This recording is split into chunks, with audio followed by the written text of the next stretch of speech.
అందరికీ నమస్కారం. ఈరోజు తూర్పు నియోజకవర్గంలో దేవినేని అవినాష్ ఆధ్వర్యంలో ఇక్కడ శ్రీ వెంకటేశ్వర స్వామి గుడికి అనేక మంది మా వైఎస్ఆర్ కాంగ్రెస్ పార్టీ తరఫున మహిళలు కానీ, మా కార్యకర్తలు కానీ, మా అభిమానులు కానీ అందరూ ఇక్కడికి తరలి రావడం జరిగింది. దీని ఉద్దేశం ఏదైతే తిరుమల తిరుపతి దేవస్థానం చైర్మన్ ఉన్నారో బిఆర్ నాయుడు, ఆయనను వెంటనే తొలగించాలని ఈ ముఖ్యమంత్రి గారికి ముఖ్యమంత్రి గారు ఖచ్చితంగా ఆయన్ను తొలగించాలని మేము ఈ గుడిలో ఈ దేవుణ్ణి ముక్కోవడం జరిగింది. అయితే ఏదైతే ఈ బిఆర్ నాయుడు ఉన్నారో ఆయన గురించి ముందే ముఖ్యమంత్రి గారికి తెలుసు. ఆయన వ్యక్తిత్వం ఎలాంటిదని చైర్మన్ పోస్ట్ ఇవ్వకముందే ముఖ్యమంత్రి గారికి పూర్తిగా ఈ బిఆర్ నాయుడు గురించి తెలిసినప్పటికీ కూడా అయినా కూడా ఈరోజు అతి పవిత్రమైన పోస్టు ఈరోజు టీడీటీ చైర్మన్గా బిఆర్ నాయుడును నియమించి కొనసాగించడం, ఇంత తప్పు జరుగుతున్నా కూడా ఇంకా కొనసాగించడం అనేది నిజంగా చాలా అన్యాయమని తెలియజేస్తున్నాం. ఎందుకంటే ఈ పూర్తిగా వీడియోతో సహా ఒక మహిళతో బయటపడిన పరిస్థితి అయినా కూడా ఇన్ని వీడియోస్ బయటకు వచ్చినా కూడా ఈ ప్రభుత్వానికి, ఈ ముఖ్యమంత్రి గారికి కూడా ఏమాత్రం స్పందన లేకుండా, ఏమాత్రం స్పందించకుండా ఈరోజు మళ్ళీ కూడా ఈరోజు బిఆర్ నాయుడును కొనసాగించే పరిస్థితి. అంటే అనేక కోట్లాది మంది హిందూ భక్తుల మనోభావాలు దెబ్బతిన్నా కూడా ఇలాంటి వ్యక్తి అనైతిక కార్యక్రమాలు చేపడుతున్నా కూడా ఈరోజు మళ్ళీ కూడా ఈ బిఆర్ నాయుడు మీద ఎటువంటి యాక్షన్ తీసుకుపోవడం అనేది నిజంగా ఇది అన్నీ తెలియజేస్తున్నాం. అయితే మేము ఏదైతే ఈరోజు మళ్ళీ ఒక తిరుపతికేమో బిఆర్ నాయుడు గారు వైఫ్తో వెళ్తారు, బయట షిరిడీకేమో ఇంకో ఆవిడతో వెళ్తారు.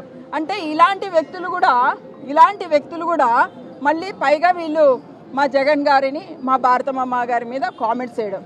అసలు వీళ్ళకు మా భారతమ్మ గారి గురించి మాట్లాడే అర్హత ఉందా అని నేను ఈ సందర్భంగా అడుగుతున్నాను. మీరే అంటే ఈరోజు వేరే మహిళలతో తిరుగుతూ కూడా ఈరోజు మా భారతమ్మ మీద మాట్లాడే అర్హత మీకుందా అని నేను అడుగుతున్నాను. ఎందుకంటే మాట్లాడే ముందు మనం ఏంటి అనేది ఒకసారి వాళ్ళు పరిశీలన చేసుకోవాలని నేను తెలియజేస్తున్నాను.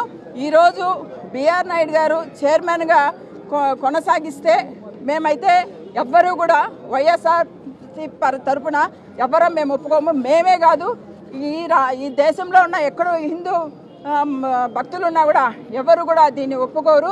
ఎందుకంటే మీ అందరికీ కూడా తెలుసు, ఈరోజు జగన్మోహన్ రెడ్డి గారు ఎంతో విధంగా జగన్మోహన్ రెడ్డి గారు ఆయన పాదయాత్ర చేసేటప్పుడు కూడా ఫస్ట్ తిరుమలకు దర్శనం చేసుకొని పాదయాత్ర ముగిసిన తర్వాత కూడా తిరుమల దర్శనం చేసుకున్నారు. అదేవిధంగా మళ్ళీ సీఎం అయిన తర్వాత పట్టు వస్త్రాలతో తిరుమలకు వెళ్ళిన పరిస్థితులు మనం అందరం కూడా గమనించాం. అలాంటి మా జగనన్నను పోయి మళ్ళీ వీళ్ళు డిక్లరేషన్ అడగడం, డిక్లరేషన్ వీళ్ళకెందుకు ఇవ్వాలి, వీళ్ళకెందుకు చెప్పాలి? భగవంతుడే జగనన్నను రప్పించుకుంటే వీళ్ళకెందుకు డిక్లరేషన్ ఇవ్వాలని నేను అడుగుతున్నా. అంటే మీకన్నా కూడా మా జగనన్నకు ఎంతో వెంకటేశ్వర స్వామి మీద భక్తి ఎంతో ఉందని ఈ సందర్భంగా నేను తెలియజేసుకుంటున్నాను. ఈ బిఆర్ నాయుడు పదవి చేపట్టినప్పటి నుంచి కూడా అనేకమైన కార్యక్రమాలు కూడా అంటే ఈరోజు చూసుకుంటే ఆ రోజు వైకుంఠ ఏకాదశి రోజు అనేక మంది భక్తులు చనిపోతే ఏమంటారైనా క్షమాపణ చెప్తే తిరిగి భక్తులు బతికొస్తారా అంటారు. అదేవిధంగా గోశాలలో అనేకమైన గోవులు చనిపోవా అని అంటారు. అదేవిధంగా భగవద్గీత మీద కూడా మాట్లాడడం అనేది నిజంగా చాలా దుర్మార్గమని చెప్పచ్చు. ఎందుకంటే ఒక టీడీటీ చైర్మన్ అంత పెద్ద హోదాలో ఉండి అంత పెద్ద ఇదిలో ఉన్నప్పుడు భగవద్గీత గురించి మాట్లాడతా భగవద్గీతలో ఏంది? భగవద్గీత ఇక్కడ మనకు అడ్డం కదా? అసలు ఆ మాట ఎట్లా వస్తాయి? చైర్మన్ పదవిలో ఉండి ఒక ఉన్నత స్థానంలో మీరు కూర్చొని తిరుమల తిరుపతి దేవస్థానంలో పవిత్రమైన పుణ్యక్షేత్రంలో మీరు కూర్చొని భగవద్గీత అడ్డం అంటారా? అసలు మీరు బిఆర్ నాయుడుకి అసలు దీని గురించి ఎలా మాట్లాడాలనిపిస్తుంది అని మేము ఈ సందర్భంగా తెలియజేస్తున్నాం. ఎక్కడైతే కూడా ఒక చైర్మన్ నియమించేటప్పుడు వాళ్ళకు కొన్ని నామ్స్ ఉంటాయి, వాళ్ళకు కొన్ని క్వాలిఫికేషన్స్ ఉంటాయి.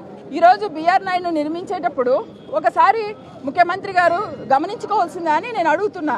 ఎందుకంటే ఏదైతే చైర్మన్ పోస్ట్ ఇస్తామో వాళ్ళకి ఫస్ట్ దేవుడు అంటే భక్తి ఉందా అని చూస్తాం, తర్వాత వాళ్ళకు సేవాభావం ఉందా అని చూస్తాం, తర్వాత వాళ్ళకు ఏదైతే ఈరోజు వాళ్ళ క్యారెక్టర్ గురించి కూడా చూస్తాం.